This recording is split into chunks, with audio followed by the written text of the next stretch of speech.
What if everything you've been taught about Israel was only part of a much bigger story? A story that begins not on a modern political map, but in the quiet, ancient world of promises, covenants, and a man who once stood beneath the stars, listening to the voice of God. Most people today look at the nation called Israel, established in Ichenjubite and see a direct continuation of the Israel described in the Bible.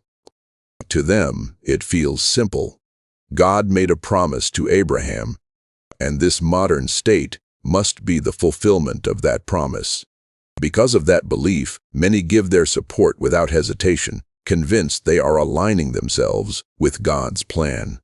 But as the story unfolds, something begins to feel more complex, more layered, almost as if what we see today is only an echo of something far deeper.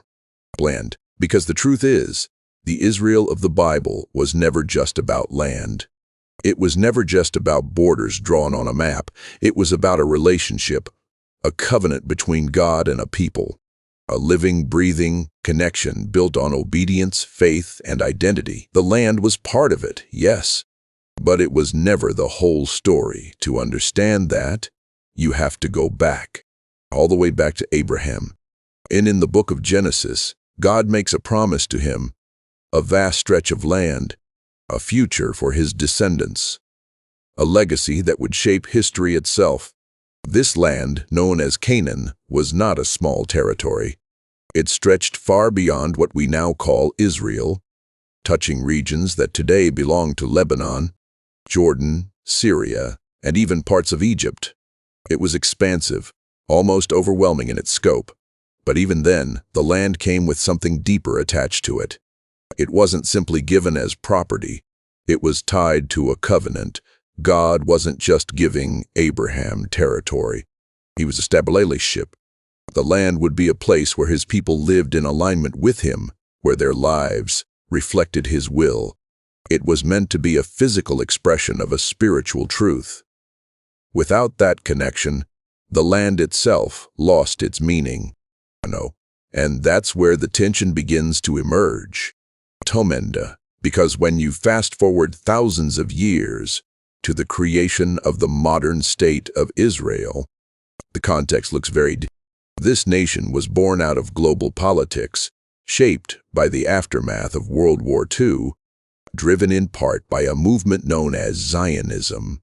For many Jewish people, it represented a long-awaited return to a homeland, a place of safety, after centuries of persecution. But the foundation of this state was not purely spiritual. It was also deeply political. Many of the early leaders behind this movement were not focused on restoring a biblical covenant. They were focused on survival, identity, and nationhood. Figures like Theodor Herzl envisioned a secular state, a place where Jewish people could live freely, not necessarily a theocratic nation governed by divine law. And so now, standing in the present, you're faced with a difficult question. One that doesn't have a simple answer. If the ancient promise was rooted in covenant and obedience, what does it mean when the modern nation that occupies that land is largely secular? When its leadership is driven more by political strategy than by spiritual devotion? When the identity of the nation is shaped as much by nationalism as by faith? It forces you to look deeper, beyond geography, because the Bible introduces another turning point in this story through a man named Jacob, Abraham's grandson. One night, in a moment of struggle, Jacob wrestles with a divine being, and everything changes. His name is no longer Jacob. It becomes Israel, one who struggles with God. Danger. That name wasn't given to a piece of land. It was given to a person. And from that person came a people, a lineage, a community defined not just by blood, but by their relationship with God. The 12 tribes of Israel emerged from him, forming a nation that was meant to live differently, to reflect something divine in a broken world. But Jen, so when you hear the word Israel, what does it really mean? Is it a territory or is it a people? Or is it a political state or a spiritual identity? And that question lingers as history moves forward, especially when you begin to explore how modern Israel came to be. Zionism, the movement that helped establish it, was born in a time of crisis.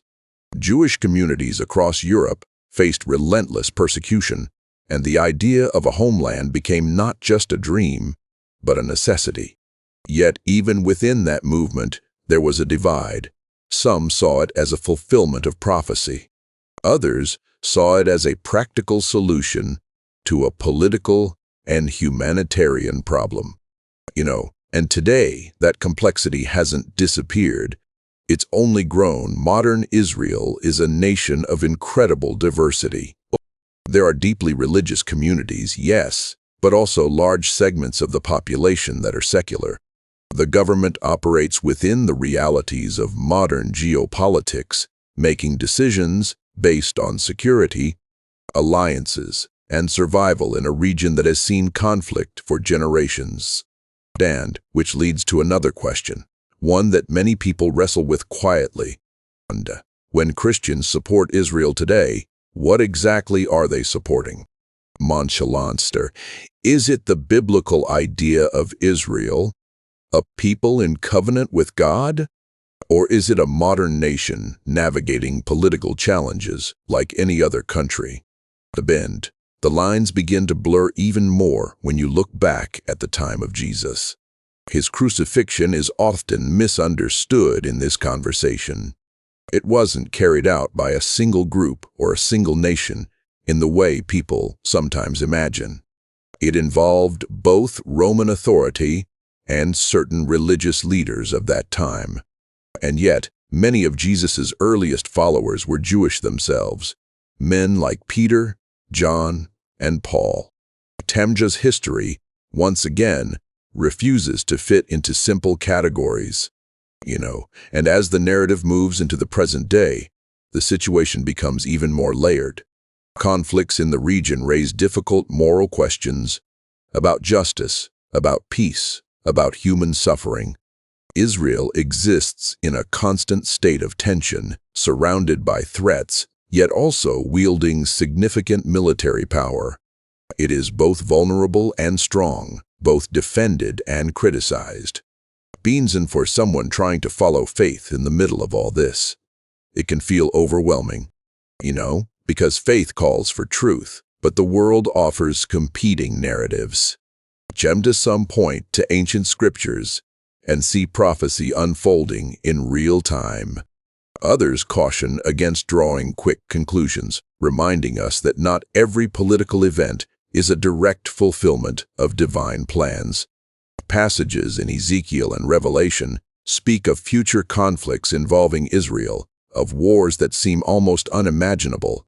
And yet, even in those warnings, there's a reminder not to be consumed by fear. Wars and rumors of wars will come, but the end is not yet. So, where does that leave the story?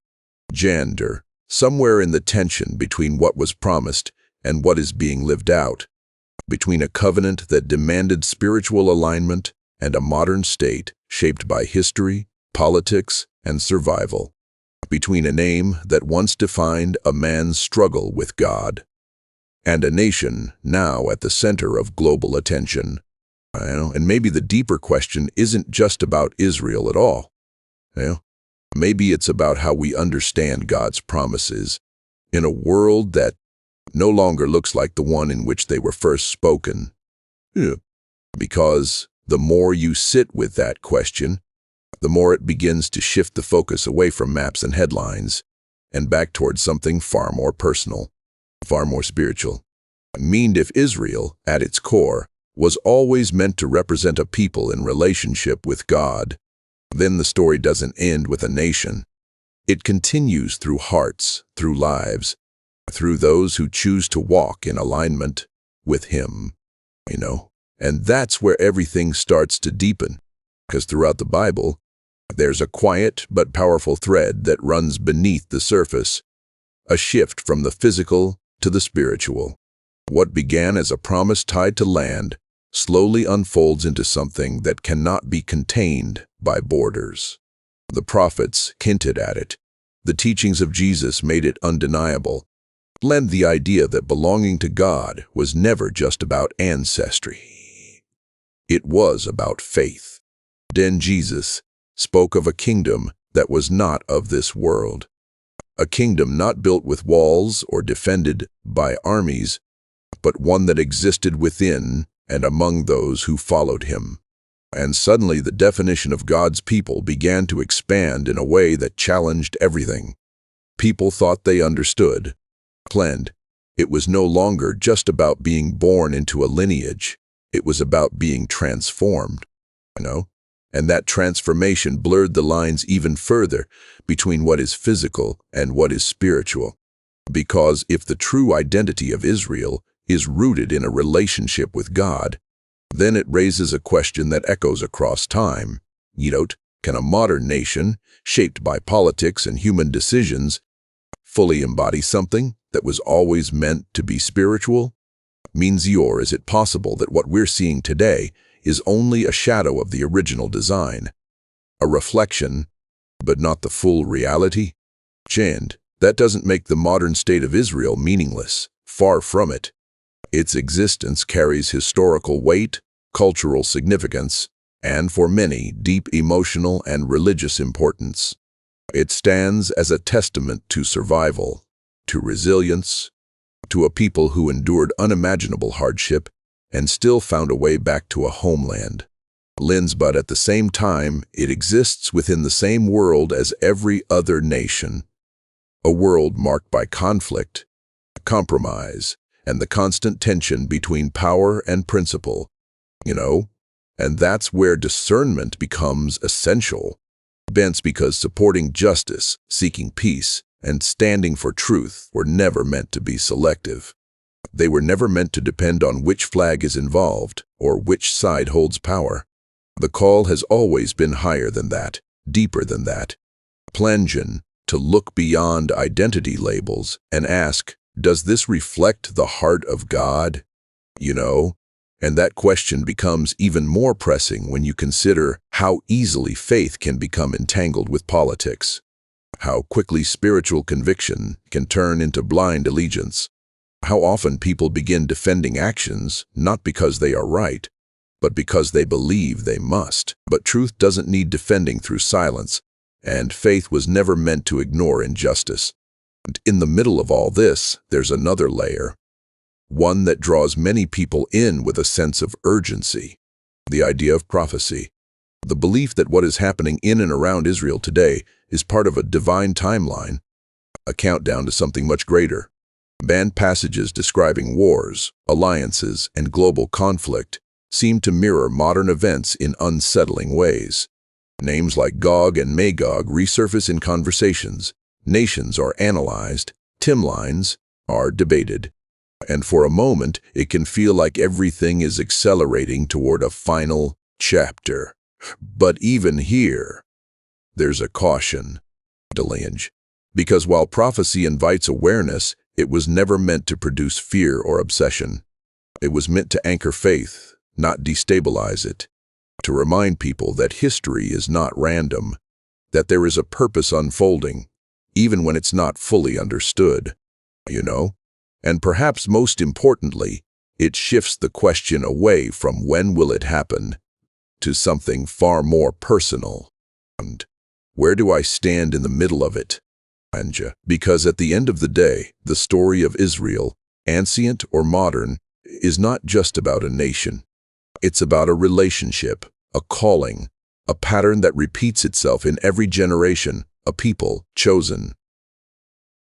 Drifting, returning, struggling, seeking, then just like Jacob did, wrestling, not with another person but with God himself, refusing to let go until something changed, until he was transformed, until he received a new identity. And maybe that's the part of the story that often gets overlooked. Because it's easier to debate nations than it is to examine our own hearts. It's easier to take sides in global conflicts than it is to wrestle with questions of faith. It's obedience and truth in our own lives. But the deeper message has always been there, waiting beneath the surface. There's that being part of God's people was never about standing on a specific piece of land. It was about standing in alignment with Him.